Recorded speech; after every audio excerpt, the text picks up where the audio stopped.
여호와의 날이 이르렀도다. 이게 여호와의 날이 이르게 되었다. 이렇게 제목을 잡았습니다. 이스라엘 백성들은 은혜로 사는 사람들입니다. 은혜 떨어지면 끝나는 겁니다. 실제 오늘 우리도 마찬가지입니다. 돈이 없어 못 사는 거 아닙니다. 경제가 곤두박질 쳐서 그래서 못 사는 거 아닙니다. 은혜가 떨어진 것이죠. 옛날 한경직 목사님 은퇴할 때 기자가 묻기를, 목사님 언제가 제일 힘들었습니까? 목회 한 교회 40년 했는데 언제가 제일 힘들었습니까?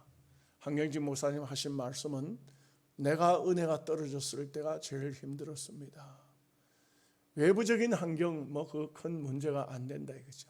은혜가 있으면 얼마든지 이겨나간다는 것입니다. 이 유다 백성들에게 제일 큰 문제가 뭐냐 하면은, 앞서도 말씀을 드렸지만 정말 훌륭한 제사장이 있어서 8살 된 요시야를 왕으로 앉혀놨지만 이 하나의 그야말로 8살 된 아이가 무슨 정치를 할 수 있겠어요? 근데 영적인 제사장이 깨어 있으니까 백성들이 얼마나 평안하고 또 나라가 부강하고 잘 됐어요. 우리가 그렇지 않습니까? 신앙으로 잘 되면 다 육신적으로도 잘 됩니다. 신앙이 깨져버리면 육신적으로 아무리 부유하다 할지라도 그 생활은 황폐하기 그지없는 것입니다. 그런데 제사장이 죽고 세월이 흐르고 이제 왕이 나이를 먹고 이렇게 하니까 엉뚱한 짓을 하는 겁니다. 뭘 했느냐? 우상을 섬긴 겁니다. 왜 우상을 섬겼느냐? 이것은 제가 아주 누차 말씀을 드렸기 때문에 더 이상 말씀을 드리지 않겠습니다만, 향락주의를 쫓아간 겁니다. 백성들을 즐겁게 한다고 하는 것이 왕이 큰 오판을 한 겁니다. 우상의 제단을 만들어서 많은 이스라엘 백성들을 즐겁게 해주겠다. 이것은 착각 중의 착각입니다. 절대로 하나님 백성은 육신적인 쾌락으로 즐거움을 얻는 것이 아니요, 하나님으로 즐거움을 얻어야 됩니다. 하나님이 아니면 우리는 만족된 삶을 살 수가 없습니다. 그런데 이 왕이, 옛날부터 왕들은 절대로 경건한 삶을 못 삽니다. 왕국의 수많은 여인들이 왕 한 사람만 쳐다보지 않습니까? 그러니 향락주의에 빠집니다.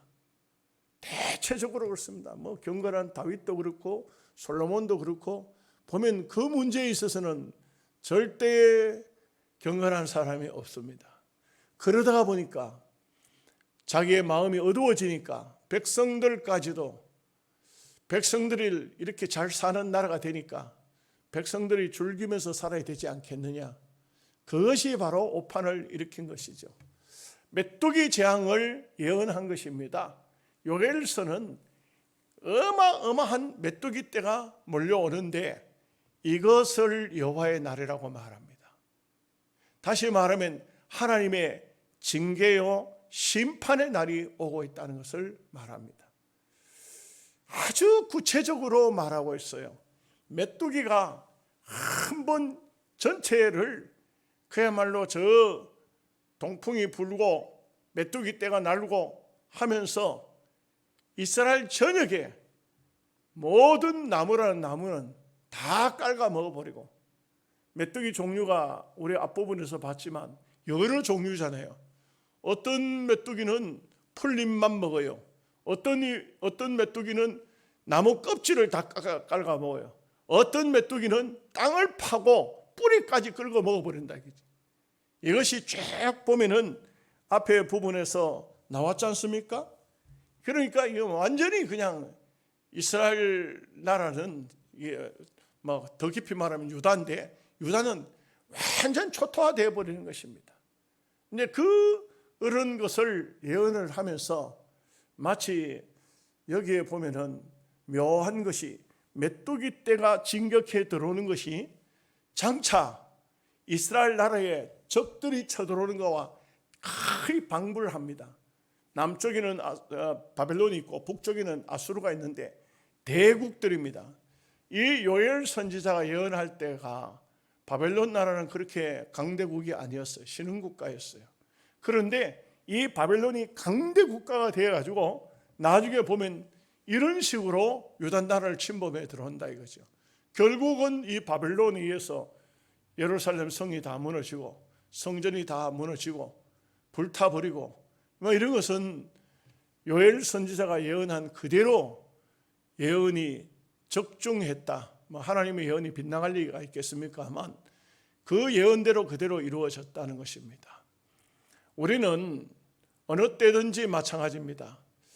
지금은 뭐 올해 집사님도 기도했습니다만 정말 이게 코로나가 전 세계를 휩쓸고 있는데 모든 경제도 뭐 다 망가뜨리고 있고 또 사람의 마음도 완전 망가뜨리고 있고 이게 언제 끝날란지 또 끝날만 하면 또 다른 뭐 새로 변이종이 나타났다 이래가지고 또 사람들을 불안하게 만들고 어둡게 만들고 그리고 지금 뭐 러시아의 전쟁은 저대로 끝날 것인가 아니면 미국과 영국이 지금 합세하고 중국이 또 그쪽 거들고 러시아를 거들고 세계 3차 대전으로 갈 것인가.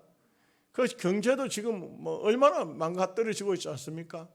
전쟁이 나든지 재앙이 일어나든지 오적이 일어나든지 이것은 다 하나님의 징계입니다. 성경을 보면 징계에서 벗어나는 방법은 한 가지밖에 없었어요. 언제나 회개밖에는 없었습니다. 전 세계적으로 회개 운동이 일어나야 될 것 같아요. 아니면은 그냥 이렇게 하다가 종말이 올 것 같기도 해요. 하나님께서 세상을 하나님이 시작하셨으니 하나님이 세상을 문을 닫으실 수도 있다. 이렇게 볼 수 있겠습니다. 자, 말씀을 보시겠습니다. 1절 말씀 다 함께 같이 읽겠습니다. 같이 읽습니다. 시온에서 나팔을 불며 나의 거룩한 산에서 경고의 소리를 질러 이 땅 주민들로 다 떨게 할지니 이는 여호와의 날이 이르게 됨이니라. 이제 임박하였으니 여호와의 날이 참 자연 재해를 통해서 여호와의 날이 온다. 여호와의 날이라는 것은 앞에도 말씀드렸듯이 심판의 날이라 이거죠.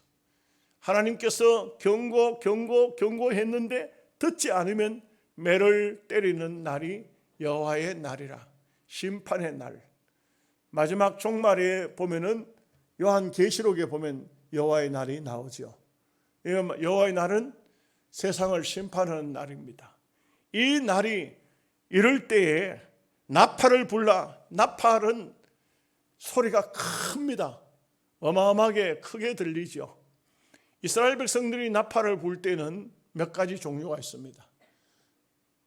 그들은 절기를 볼 때에 나팔을 불어서 나팔 절기를 나타내기도 합니다. 적들이 쳐들어올 때 나팔을 붑니다. 이 나팔을 따따따 하고 불을 쏴면은 적군이 쳐들어오고 있구나. 그러면 적들을 나가서 막아야 되니까 전쟁 준비를 해야 됩니다. 그런데 여기에 나팔은 어떤 나팔입니까? 이것은 나팔절 절기를 지키는 것도 아니요, 전쟁이 일어난 것도 아니요, 메뚜기 떼가 진격해 들어오는데 나팔을 불라는 것이 너무나 이상하지 않습니까? 이것은 그렇지만 바로 하나님의 경고의 목소리다 이렇게 볼 수 있습니다. 2절 말씀 읽습니다. 곧 어둡고 캄캄한 날이요 짙은 구름이 덮인 날이라. 새벽빛이 산 꼭대기에 덮인 것과 같으니 이는 많고 강한 백성이 이르렀습니다. 이와 같은 것이 옛날에도 없었고 이후에도 대대에 없으리로다. 여기는 마치 메뚜기 떼가 날아오는데 얼마큼 날아오느냐, 태양을 가려버려서 어둡고 캄캄할 정도로, 시적인 표현이긴 하지만 짙은 구름이 덮인 것처럼, 그러면서 간간히 빛이 보이는데 새벽빛이 산꼭대기에 덮인 것 같다. 그런데 여기는 마치 강한 백성이, 많고 강한 백성이 오는 것 같다. 옛날에도 이런 일도 없었고 앞으로도 이런 일이 없을 정도로 그야말로 메뚜기 떼가, 어마어마한 메뚜기 떼가 지금 이스라엘 땅을 향해서 오고 있다는 것입니다. 하늘이 안 보이는, 태양이 가려지는 그런 메뚜기 떼. 우리는 이것이 상상이 안 됩니다. 근데 여러분 한번 인터넷에 들어가 보십시오. 메뚜기 재앙하고 이렇게 딱 쳐보세요. 그야말로 하늘이 안 보이는 메뚜기 떼가, 지금도 이 지구상에는 그런 메뚜기 떼가 돌고 있어요. 뭐 가끔 저 중국도 들어가다가, 중동 지역으로 가다가, 아프리카 지역으로 가다가 이 메뚜기 떼들이 세계적으로 지금도 현재 그렇게 한 번씩 돌고 있는데 이만큼은 아닌 것 같아요. 근데 이왕은 어마어마한 메뚜기 떼가 이스라엘 상공에 나타났다는 것입니다. 3절 말씀 같이 읽습니다. 불이 그들의 앞을 사르며 불꽃이 그들의 뒤를 태우니 그들의 예전의 땅은 에덴 동산 같았으나 그들의 나중의 땅은 황폐한 들 같으니 그것을 피한 자가 없도다. 마치 여러분 불난산 있죠? 불난산처럼 아무것도 없는 겁니다. 메뚜기 떼가 날라와가지고 다 뜯어먹어버리고 나면 완전히 그냥 깔아먹어버리고 잎도 뜯어먹고 껍질도 벗겨먹고 그 다음에 뿌리까지, 땅을 파고 뿌리까지 그냥 갉아먹어버리면 아무것도 남는 겁니다. 여러분 불난산 한번 가보십시오. 조금 지나서 보면은 뭐 온 세상이 검고 뿐만 아니라 나무가 껍질이 다 벗겨지고, 이것이 꼭 불탄 산처럼 메뚜기 떼가 와서 갉아먹어버리면 형편없이 산천초목이 다 그만 다 주저앉을 수밖에 없는 그런 곳이 되어버리고 만다는 것입니다. 4절 말씀 봅니다. 그의 모양은 말 같고 그 달리는 것은 기병 같으니, 여러분 메뚜기를 한번 이렇게 한번 잡아가지고 한번 자세히 한번 보시죠. 그거 신기해요. 꼭 여기 말씀하고 똑같아요. 머리는 말 같습니다. 또 달릴 때 보면 기병이 달리는 것 같습니다. 메뚜기가 그러하다는 것입니다. 그런데 실제적으로 또 보면은 나중에 이 예언은 항상 중복된다 했죠. 나중에 보면 바벨론 군대가 쳐들어올 때 이런 모습으로 또 쳐들어온다고요. 그러니 참으로 우리가 하나님의 선지자의 말씀을 귀넘어 듣거나 외면해서는 안 된다는 것을 알 수가 있습니다. 5절 말씀 봅니다. 그들이 산 꼭대기에서 튀는 소리는 병거 소리와 같고 불꽃이 건불을 사르는 소리와도 같으며 강한 군사가 줄을 벌리고 싸우는 것 같으니, 이 메뚜기 떼가 어마어마한 메뚜기 떼가 들어왔는데 마치 그 소리가 막 나무를 깔아먹고 뭐 잎을 깔아먹고 하는 소리가, 여기 보니까 산 꼭대기에서 튀는 소리 같고 전쟁할 때 병거 소리 같이 들리기도 하고 불꽃이 건불을 사를 때마다 따닥따닥 하듯이 이런 소리도 나고, 또 그런가 하면 강한 군사가 서로 싸울 때 그 싸우는 소리 같은 이런 소리가 난다는 겁니다. 뭐 온 천지가 메뚜기 떼를 덮여가지고 뭐 이렇게 하니까 사람만 안 잡아먹는다 뿐이지, 막 그야말로 온 세상이 메뚜기 떼로 인해서 모든 것을 다 깔아 먹어버리는 이런 모습을 선지자는 보고 있는 것입니다. 6절 말씀 보겠습니다. 그 앞에서 백성들이 질리고 물이 낯빛이 하얘졌도다. 한마디로 말하면 이 메뚜기 떼를 보고 할 말을 잃어버리는 겁니다. 그야말로 얼굴이 하얗게 질려버리는 것입니다. 그러니 하나님의 징계가 자연을 통해서도 얼마나 무섭게 나타날 수 있는가, 이것을 말해주고 있습니다. 7절 말씀 봅니다.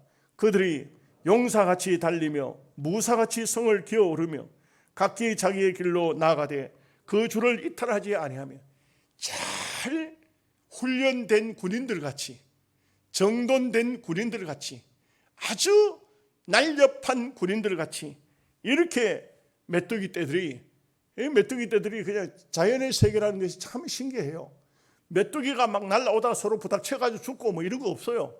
참 앞으로 전진만 해 나오는 이런 날짐승들, 곤충들의 모습이 마치 전쟁터에서 전쟁하는 군인들이 얼마나 수십 번 수백 번 훈련을 했던 그 강한 군사들 같은 모습으로 지금 나오고 있다는 것을 말해주고 있는 것입니다.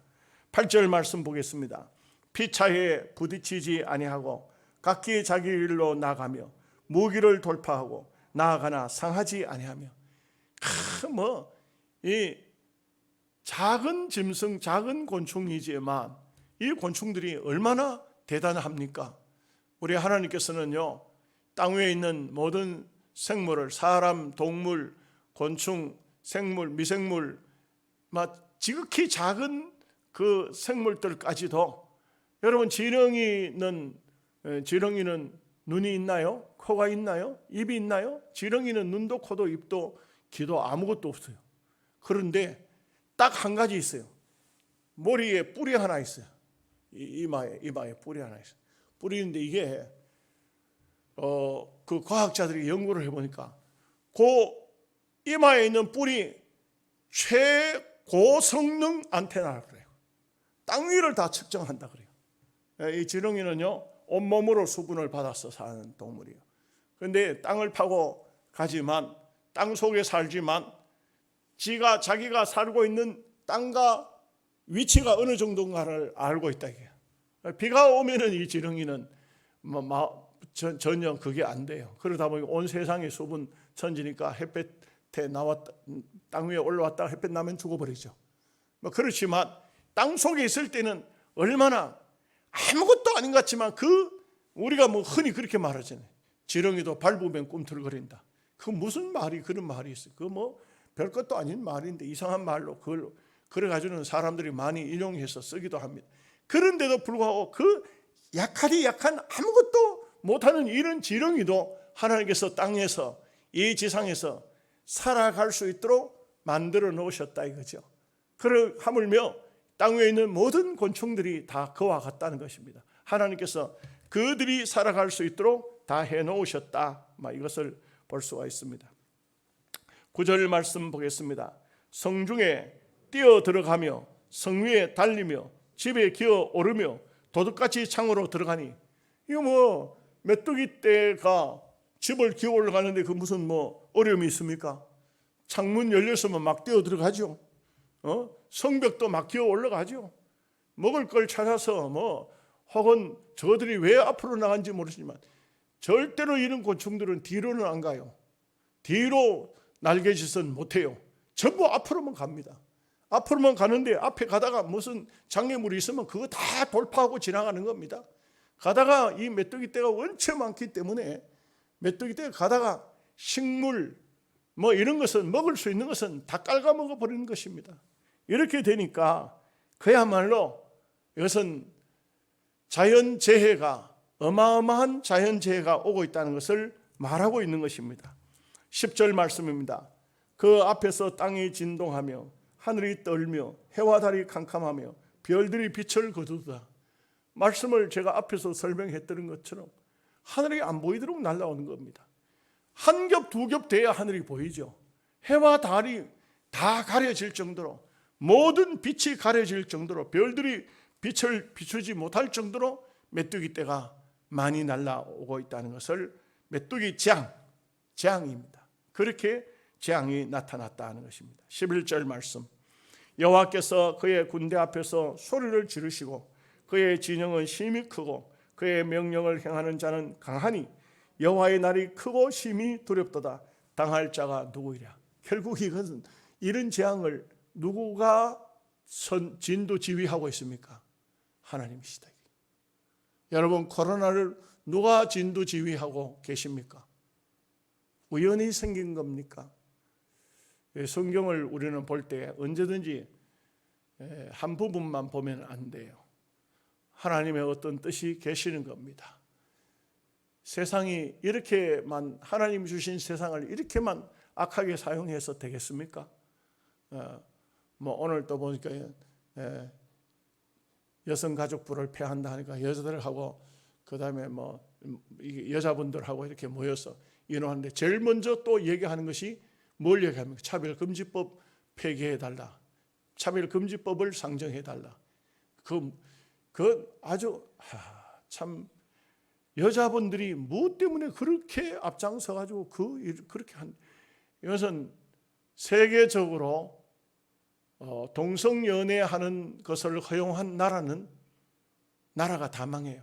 다 망합니다. 다 다 에이즈가 판치고 전 세계적으로 나라가 더러워지고 그리고 하나님의 은총이 없습니다. 다 망하는 겁니다. 근데도 뭐 요즘 무슨 단체를 만들었다 하면 그 단체들도 뭐 장애인 단체도 전부 자기 목소리 내겠다고 뭔가 유익을 취하겠다고 그렇게 하고 있습니다. 예, 오늘 이 세상은 하나님이 어떻게 해볼 수 없는 세상이에요. 그러니까 하나님께서 징계를 하는 길밖에 없어요. 잘 모르겠습니다. 여러 가지를 각도로 생각해 볼 수 있어요. 이러다가 심판을 해서 마지막 종말의 세계를 만들려는지 아니면은 이 세상에 사람들을 광야 40년 동안 이스라엘 백성을 다 죽여버리고 그냥 새 민족을 만들어내듯이 오늘 땅 위에 사는 사람들을 무슨 이런 계속적으로 회개치 않으면 어떤 증거를 통해서 어떤 더 코로나를 꽃배기를 더 해가지고 다 솎아내버리고 새 세상을 만들려고 하는지. 그러나 분명한 것은 회개치 않으면 하나님 앞에 이 징계는 계속된다는 것입니다. 회개해야 된다 이 말씀이죠. 12절 말씀 다 같이 보겠습니다. 여호와의 말씀에 너희는 이제라도 금식하며 울며 애통하고 마음을 다하여 내게로 돌아오라 하셨나니. 그래서 메뚜기 떼가 그 날라오는 것을 선지자가 예언을 하면서 거기에 보니까 누가 계시더라? 하나님이 계시더라. 하나님이 그의 군대 앞에서 소리를 지르고 계시더라 이거지. 예. 그러니 12절에서 선지자는 이제라도 금식하고 울며 애통하고 하나님께로 돌아오라. 내게로 돌아오라. 그 성경은 선지자들은 하나같이 하신 말씀은 선지자들의 말씀은 어떤 말씀이든지 다 마찬가지입니다. 하나님께로 돌아오라. 이 말 외에는 다른 것이 없어요. 회개하라. 이 말씀 외에는 없습니다. 그래서 이게 요엘 선지자도 회개하고 돌아오라. 13절 말씀입니다. 같이 읽습니다. 너희는 옷을 찢지 말고 마음을 찢고 너희 하나님께로 돌아올지어다. 그는 은혜로우시며 자비로우시며 노하기를 더디하시며 이내가 거시사 뜻을 돌이켜 재앙을 내리지 아니하시나니. 하나님께 돌아오는데 껍데기로만 돌아와서는 안 된다는 것입니다. 껍데기로만 돌아오면 안 된다. 제가 가끔 조금 사람들이 듣기 싫은 소리를 합니다. 어떤 소리냐 하면 어떤 예를 들어서 어떤 목사님이나 사모님이나 어떤 어려움을 당했습니다. 그러면 말로는 뭐 이렇게 저렇게 말을 많이 합니다. 막 온갖 좋은 소리를 다 합니다. 목사님 건강하시고 회복하시고 앞으로 권능 있는 능력 있는 목사님 되십시오. 어쩌고 저쩌고 합니다. 제가 그랬습니다. 100마디 말보다가 물질로 위로하시오. 그게 정답이죠. 뭐 그렇게 했어요. 립 서비스는 그만해라. 립 서비스로는 1000만 명 다 묶어도 남는다. 그러나 실제적인 우리의 마음, 이것이 중요하다. 우리가 하나님 앞에도 회개도 마찬가지다. 껍데기로 막 회개하는 척 한다고 하나님 쏘아주는 것이 아니다. 하나님께 회개하려고 하면 진정으로 옷을 찢는 것이 아니라 마음을 찢고 그렇게 해서 하나님께 돌아와야 온전하게 하나님 앞에 회복되는 삶을 살 수가 있다는 것입니다. 자, 14절 말씀. 주께서 혹시 마음과 뜻을 돌이키시고 그 뒤에 복을 내리사 너희 하나님 여호와께 소제와 전제를 드리게 하지 아니하실는지 누가 알겠느냐. 그렇습니다. 우리가 하나님 앞에 회개하면 하나님께서는 우리 생각하고는 전혀 다릅니다. 어떻게든 간에 용납하시는 하나님, 우리를 다시 받아주시는 하나님, 이런 하나님이 바로 하나님이십니다. 제가 참 우리 동기들 늘 동기들 방에서 거의 리드자로 동기들 방을 처음에 만들 때도 직접적으로 제가 만들지는 않았지만 초청을 하기는 내가 초청해서 동기들 방을 만들었는데 전에도 말씀을 드렸지만 목사님 한 분이 아주 너무 난폭해요. 사람을 때려서 전치 6주. 그래서 그분은 현직 목사지만 구속될 수밖에 없는 그런 난폭한 사람. 이런데 그 사람이 또다시 어떤 목사를 향해서 막 폭언을 퍼부어서 아무도 말을 못하고 폭언을 퍼부니까 전부 입 다물고 가만히 있는 겁니다. 뭐가 그렇게 목사를 겁이 나서. 그래서 제가 또 누가 또 얘기를 해요. 박 목사님이 얘기해야만 되겠다. 그래서 제가 그분한테 노골적으로 회개를 시켰어요. 그래서 회개가 됐어요. 그런데 이분이 또 아들을 주일날 오후 7시에 결혼을 시키겠다고 해서 이게 또 이제 문제가 생겨가지고 제가 그 목사님을 안 된다. 왜 당신이 안 된다고 하느냐? 나는 하겠다. 못한다. 대한민국의 합동측 교회에서 목사가 아들을 주일날 결혼시킨 일은 아직까지 없다. 그런데 어떻게 이렇게 하나님 나라를 망신시키려고 하느냐? 안 된다. 제가 그렇게 해가지고 말을 듣질 않아서 신문기자 10명을 동원해가지고 제가 그분을 꺾었어요. 그랬는데 저는 잘하고 못하고 그건 떠나서 나는 할 일을 했는 겁니다. 그런데 이제 우리 동기 목사님들이 이제 문제가 생겼어요. 죄 없는 자가 돌로 쳐라. 어떤 분은 그 글을 4번 연속 써가지고 올려요. 다른 많은 이제 글을 붙여서 왜 당신도 옳은 삶을 사는 사람이 아니면서 당신도 깨끗하지 않으면서 남을 그렇게 탓하느냐 이거예요.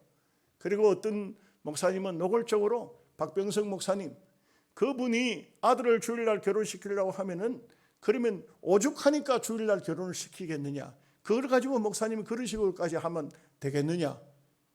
그래서 참 동기들하고 사이가 껄끄러워졌어요. 안 좋아졌어요. 그런 거 하면 또 아주 어떤 분은 직접적으로 전화 와가지고 정말 박 목사님 너무 고맙게 생각합니다. 아무도 말 못해도 박 목사님은 기억고 그렇게 말씀하시니 참 그분 아들을 주일날 결혼 못하도록 결국은 박 목사님이 막아서 하나님 기뻐하실 겁니다. 이렇게 했어요. 근데 이제 주기적으로 모임이 있어요. 저도 이제 부회장이고 또 주기적으로 모임이 있어요. 우리 집에 모임을 갖기로 했어요. 근데 회장이 딱 전화가 왔어요. 목사님 집에 못 모입니다. 왜 못 모입니까? 그러니까 이러쿵저러쿵 해서 다른 지역으로 가기로 했습니다. 너무 마음의 상처를 입었어요. 그래서 제가 그러면은 그렇게 하십시오. 그리고 제가 동기들 방을 나왔습니다. 그리고 저는 상당히 그 마음의 상처를 많이 받았어요. 왜? 오늘 우리가 사는 이 시대에 목사님들의 모습을 전부를 그렇게 우리 동기들에게서 볼 수는 없지만 이게 목사님들의 마음 자세인 것 같아요. 좋은 게 좋다.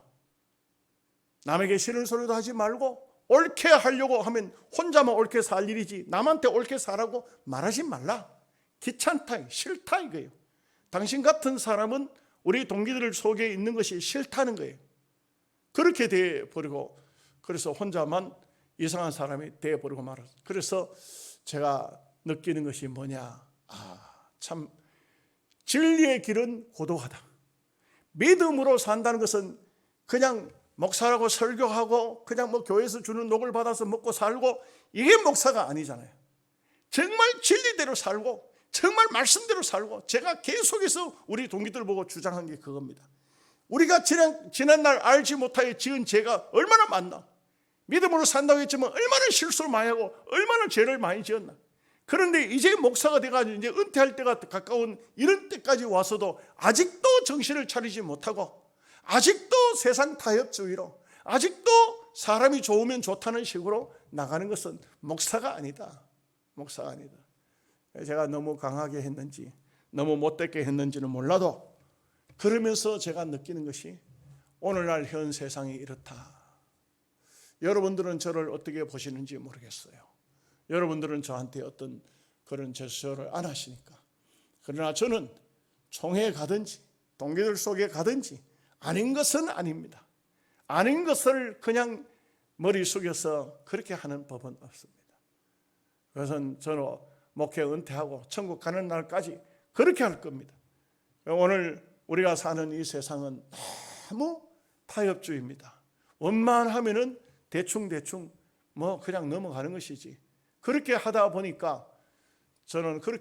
보니까 어쩌면은 외골수적이 될 수도 있고 그렇지만 저는 하나님 앞에는 제 마음은 편합니다. 사람들에게는 굉장히 힘듭니다. 그렇지만 하나님 앞에는 저는 언제나 마음은 편합니다. 그래서 우리가 중요한 것은 신앙생활을 초점을 사람에게다 놓고 환경에다 놓지 말고 하나님에게다 놓고 하나님을 바라보고 하나님이 야단하시면은 회개하고 금식하고 울고 하나님 앞에 돌아오는 이 삶이 오늘 이 어려운 시대를 이겨내는 삶이 아니겠는가 생각합니다.